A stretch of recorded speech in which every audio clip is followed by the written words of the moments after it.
بسم اللہ الرحمن الرحیم۔ اے لوگوں، کھاؤ جو کچھ زمین میں ہے، حلال اور پاکیزہ ہے۔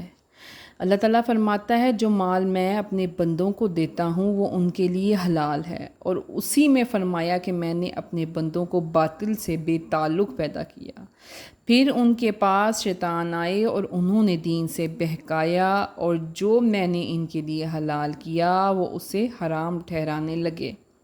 حضرت ابن عباس رضی اللہ تعالیٰ عنہ نے فرمایا، میں نے یہ آیت سید عالم صلی اللہ علیہ وسلم کے سامنے تلاوت کی تو حضرت سعد بن ابی وقاص رضی اللہ تعالیٰ عنہ نے کھڑے ہو کر عرض کیا، یا رسول اللہ، دعا فرمائیے کہ اللہ تعالیٰ مجھے مستجاب الدعوات عطا کر دے۔ حضور صلی اللہ علیہ وسلم نے فرمایا، اے سعد، خوراک پاک کرو، مستجاب الدعوات ہو جاؤ گے۔ اس ذات کی قسم جس کے قبضہ قدرت میں میری جان ہے، جب آدمی اپنے پیٹ میں حرام لقمہ ڈالتا ہے تو 40 روز تک وہ قبولیت سے محروم رہتا ہے۔ حضور پر نور سید عالم صلی اللہ علیہ وسلم نے فرمایا کہ شیطان پانی پر اپنا تخت لگاتا ہے، پھر اطراف عالم میں اپنے شیاطین کو بھیجتا ہے، یہ ادنے سے ادنا اور زیادہ سے زیادہ فتنہ پھیلانے والے ہوتے ہیں۔ چنانچہ دنیا میں فساد کر کے اپنی اپنی کارگزاری پیش کرتے ہیں، اور شیطان سن کر کہتا ہے کہ ابھی کچھ کام نہیں ہوا۔ اور جب ان سے کہا جائے کہ اللہ کے نازل کیے پر اطاعت کرو، یعنی توحید اور قرآن پر ایمان لاؤ، اور ان پاک چیزوں کو حلال جانو جنہیں اللہ نے حلال کیا، تو کہیں گے بلکہ ہم تو اس کی پیروی کریں گے جس پر ہم نے اپنے باپ دادا کو پایا۔ کیا اگرچہ ان کے باپ دادا نہ کچھ عقل رکھتے تھے اور نہ کچھ ہدایت۔ ان لوگوں کی مثال ایسے ہے کہ جیسے صرف خالی چیخ و پکار کے سوا یہ کچھ نہیں سنتے، بہرے ہیں، گونگے ہیں، اندھے ہیں، انہیں سمجھ ہی نہیں ہے۔ جس طرح چوپائے جانور چرانے والوں کی آواز سنتے ہیں مگر ان کی بات نہیں سمجھتے، یہی حال ان لوگوں کا ہے۔ حضور صلی اللہ علیہ وسلم کی صدائے مبارک سنتے ہیں لیکن اس کے معنی دل نشیں کر کے ارشاد عالی سے فائدہ نہیں اٹھاتے، اس لیے کہ وہ ایمان اور عقل اور عدل کی طرف سے بہرے، گونگے اور اندھے ہیں۔ اللہ عز و جل کی نعمتوں کا شکر کرتے ہوئے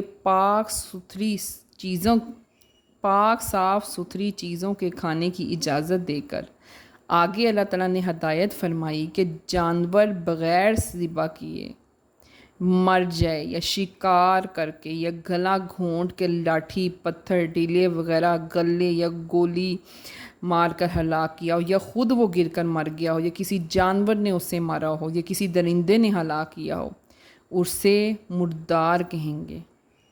اس کا گوشت کھانا طیبات کا کھانا نہیں، اور اس کے علاوہ زندہ جانور کا کوئی عضو کاٹ کر کھانا بھی حرام قرار دے دیا گیا۔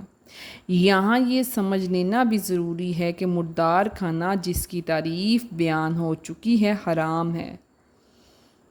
حضرت جابر رضی اللہ تعالیٰ عنہ نے فرمایا، فتح مکہ کے سال میں حضور صلی اللہ علیہ وسلم نے فرمایا، میں نے سنا کہ آپ نے شراب، مردار، سور، بتوں کی بیع کو حرام فرما دیا۔ ایک صحابی نے عرض کیا، یا رسول اللہ، مردار کی چربی کا کیا حکم ہے؟ لوگ کشتیوں اور کھالوں پر روغن لگاتے ہیں، اس کی روشنی سے نفع اٹھاتے ہیں۔ فرمایا سب حرام ہے۔ پھر فرمایا کہ یہود پر اللہ تعالیٰ کی لعنت، اللہ تعالیٰ نے ان پر مردار کی چربی تک حرام کی ہے۔ انہوں نے اس کو پگھلا کر فروخت کرنا شروع کر دیا اور اس سے نفع حاصل کرنے لگ گئے۔ علماء اور یہود امید رکھتے کہ نبی آخر الزمان صلی اللہ علیہ وسلم ان کی عالم سے آئیں گے۔ جب انہوں نے دیکھا کہ سید عالم صلی اللہ علیہ وسلم دوسری قوم میں مبعوث ہوئے تو انہیں اندیشہ ہوا کہ جن کی صفت توریت اور انجیل میں آئی ہے وہ یہی ہیں، تو انہوں نے توریت اور انجیل سے حضور صلی اللہ علیہ وسلم کی نعت اور صفت چھپانے کی تجویز کی، تاکہ لوگ توریت سے حضور صلی اللہ علیہ وسلم کے اوصاف دیکھ کر ادھر کو نہ جھکیں، اور جو ہدیہ اور نذرانہ ان کو اب تک مل رہے تھے وہ اب نہ دیے جائیں گے۔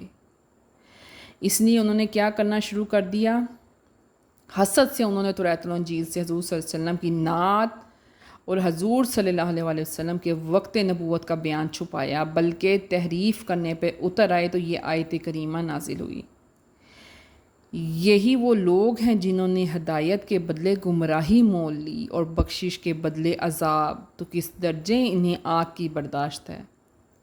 یہ اس لیے کہ اللہ نے کتاب سچائی سے اتاری، اور بے شک وہ لوگ جو کتاب میں اختلاف ڈالنے لگے ہیں وہ یقیناً پورے نفاق و شقاق میں ہیں۔